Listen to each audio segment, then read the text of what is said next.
So this is a continuation of declining sex ratio in India. So let's read reasons for decline in child sex ratio. Number 1, neglect of girls during infancy. So India is one of the countries where an extremely huge and large number of children they die at the time of infancy, and there are more females dying than the boy child.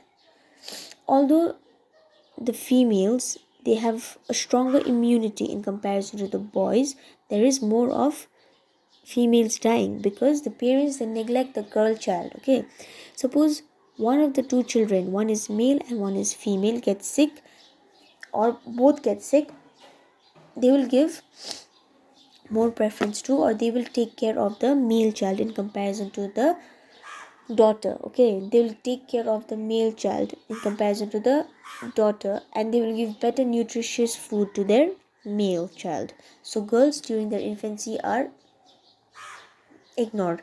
So eventually, due to less care and less nutritious food, no proper food, due to malnutrition, the female child she may die.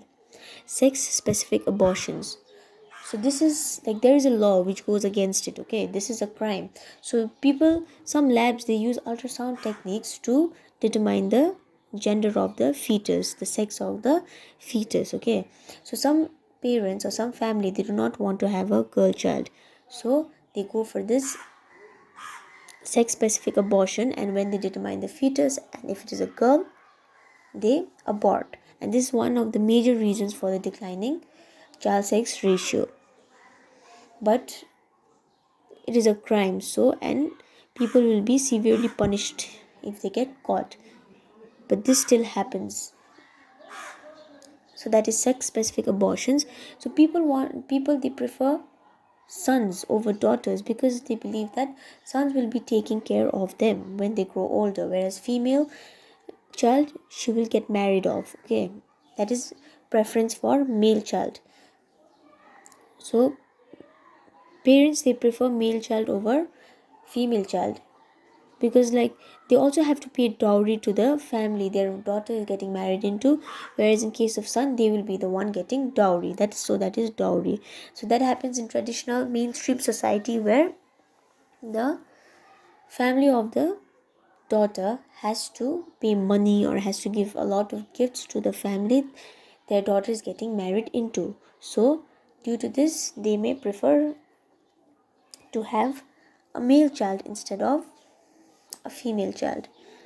Female infanticide. Infanticide means killing their own child. Okay, killing their own children before even they reach the age of 1. So this happens basically in case of female. The family themselves they kill their children because they had preferred or they had expected a son instead of daughter. So this is what happens.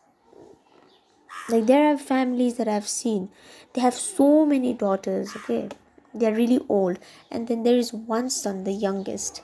So I think why this happened is because they were expecting a son, and because only daughters were being born they kept on mating and reproducing, and when one son was born they stopped. So I told you about preference of male child and dowry. So but this is not the case here. Okay, in our present situation where we are living there are a lot of daughters and there are sons, and there is no one discriminating their daughters over their sons, because daughters they can equally take responsibility of their parents. They can, and all these dowry and all, we do not, this is dowry, there is an act which prohibits dowry as well.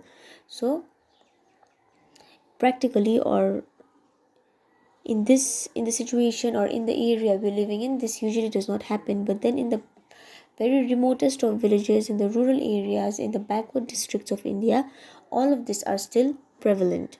Girls are being killed just for being girls, and there is abortions because they do not want a female child. They prefer male child because there is inheritance of property as well, and the girls cannot inherit property according to them. And female infanticide also takes place in the remotest of villages, and dowry is also a main cause for the preference of male child over female child. So according to Economic Survey 2018 to 19, states with high per capita income such as Maharashtra, Punjab, Haryana, Chandigarh and Delhi has low CSR. So states which have a high per capita income also has a low CSR. These states are quite developed in comparison to other states, but still their child sex ratio is low.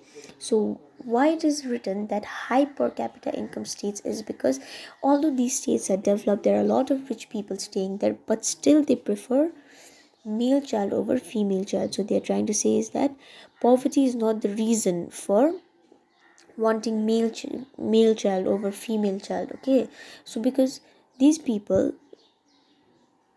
living in all these states with high per capita income must have enough money to pay off dowry, but still there is low CSR. They are because they do not want female child, they want a male child, they prefer male child. Okay, so these states with high per capita income, developed states, also has a backdrop picture where in their remotest villages there are, but we can see that even in these states with high per capita income, there are districts or there are villages which are really remote where female infanticide, all this preference of male child must have been taking place. That's why there is low CSR. So prenatal diagnostic techniques, like I told you, sex selective abortion, this act is against it. Okay, Regulation and Prevention Misuse Act 1996 bans the practice of using ultrasound technology to determine the sex of the fetus. So please remember this: Prenatal Diagnostic Techniques, Regulation and Prevention Misuse Act 1996. So it is against sex selective abortion, and anyone caught will be punished. So last point, Beti Bachao, Beti Padhao is a program introduced by the government in order to increase the child sex ratio. So please remember this program, Beti Bachao, Beti Padhao. Okay.